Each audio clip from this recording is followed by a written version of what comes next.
रुको रुको रुको रुको रुको, पहले जरा ये साइकिल देख के जाओ। Love is equals to care, and care पैदा करती है फियर को, और फियर पैदा करता है रिस्पॉन्सिबिलिटी को, रिस्पॉन्सिबिलिटी पैदा करती है एक्सपेक्टेशंस को। सो क्या है ये साइकिल और क्या है इसका मतलब? Welcome to my page. मैं थोड़ा डॉक्टर साहब, doctor Param, BHMS PGDMS and CBT practitioner. आप देख रहे हो एपिसोड नंबर 2 ऑफ बड़ों का ज्ञान।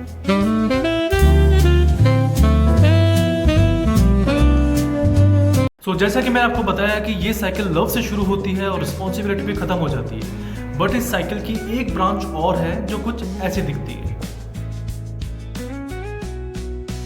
ये ब्रांच की शुरुआत होती है उम्मीदें पूरी ना होने की वजह से। उम्मीदें आपकी पूरी नहीं होती है, यानी एक्सपेक्टेशंस आपके फुलफिल नहीं हो पाते हैं, तो वहां पे पैदा होता है एंगर, गुस्सा। वो पैदा करते हैं कुछ क्वेश्चंस को, कुछ सवाल जवाब को, जिसकी वजह से पैदा होते हैं डाउट्स, एंड अल्टीमेटली डाउट्स की वजह से पैदा होता है डिक्रीज इन द लव, यानी कि प्यार में कमी। अब इस पूरी साइकिल को एक एग्जांपल से समझने की कोशिश करते हैं। फॉर एग्जांपल, आप किसी को प्यार करते हो, वो कोई भी रिलेशन हो सकता है, XYZ, ठीक है। तो आप उनसे प्यार करते हो एंड आपको वो बताते हैं कि उन्होंने कहीं पे रात को 8 बजे, 9 बजे, 10 बजे कहीं पे जाना है, ठीक। जैसे कि आप उनको प्यार करते हो तो उनके लिए आपके दिल में केयर है तो आप फियर भी है कि उनके साथ कुछ गलत ना हो जाए, और फियर है तो उनकी हिफाजत के लिए आप खुद को रिस्पॉन्सिबल समझते हो। तो रिस्पॉन्सिबिलिटी टेकन करते हुए आप उनको बोलते हो कि आप रात को कहीं नहीं जाओ। अब यहाँ पे आती है उम्मीदें, यानी कि एक्सपेक्टेशंस, कि या तो वो आपकी बात मानेंगे या आपकी बात नहीं मानेंगे।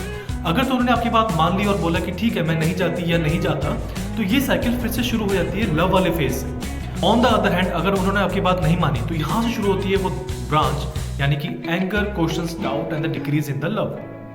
यानी कि उन्होंने बोला कि नहीं मैं तो जाऊंगी या जाऊंगा, तो उम्मीद से अलग आंसर मिलने पे आपको आएगा गुस्सा पैदा करेगा, कुछ क्वेश्चन, सवाल जवाब पैदा करेगा, सवाल जवाब पैदा करेंगे कुछ डाउट्स, यानी कि शक, और शक जहाँ पे होता है, जहाँ भरोसा कम होना शुरू हो जाता है, वहाँ पे अल्टीमेटली प्यार कम हो ही जाता है। अब इस पूरे सिनेरियो में असली कल्प्रिट कौन है जिसकी वजह से प्यार कम हुआ? वो गुस्सा है, वो डाउट है, वो केयर है, वो क्या है?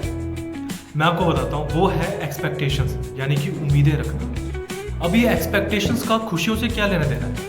उम्मीदें लगाना या एक्सपेक्टेशंस रखना किसी भी इंसान से या किसी भी चीज़ों से सिर्फ और सिर्फ दुख देगा। कैसे? पिछले एग्जाम्पल की बात करते हैं, जिसमें हमने देखा कि आप जिनसे आप प्यार करते हो, आपने उनको बोला कि आप रात को नहीं जाओगे। आपका काम बस यही था कि आपने उनको समझाया और शांत हो गए। नाउ वेट एंड वॉच कि अब वो क्या आंसर करते हैं। उन्होंने कुछ आंसर किया, उनके आंसर की रिस्पेक्ट करते हुए आपने अपनी बात रखी, देन अगेन उन्होंने कुछ बोला, देन अगेन आपने अपनी बात रखी। यानी कि बिना किसी उम्मीद के अच्छी कॉन्वर्सेशन के साथ आप किसी भी रिलेशन से खुशियां ले सकते हो। अगर आपने यहाँ पे सिर्फ ये उम्मीद लगा ली कि अगला इंसान आपकी बात मानेगा और आपकी बात मान के घर पे बैठ जाएगा, तो यहाँ पे आप गलत हो, क्योंकि यहाँ पे आप एक उम्मीद लगा रहे हो कि अगला इंसान आपसे एग्री होगा। ये जरूरी नहीं होता कि हमेशा हर कोई आपसे एग्री हो। तो यहाँ पे उम्मीद लगाई और आपको मिलेगा सिर्फ और सिर्फ दुख। एक एग्जाम्पल से और समझते हैं। फॉर एग्जाम्पल, आप किसी एग्जाम की तैयारी कर रहे हो, या कोई बिजनेस चलाने वाले हो, या कोई दुकान खोल रहे हो, कुछ भी हो सकता है वो। आपको पता है कि आपने अपनी तरफ से अच्छी मेहनत करी है।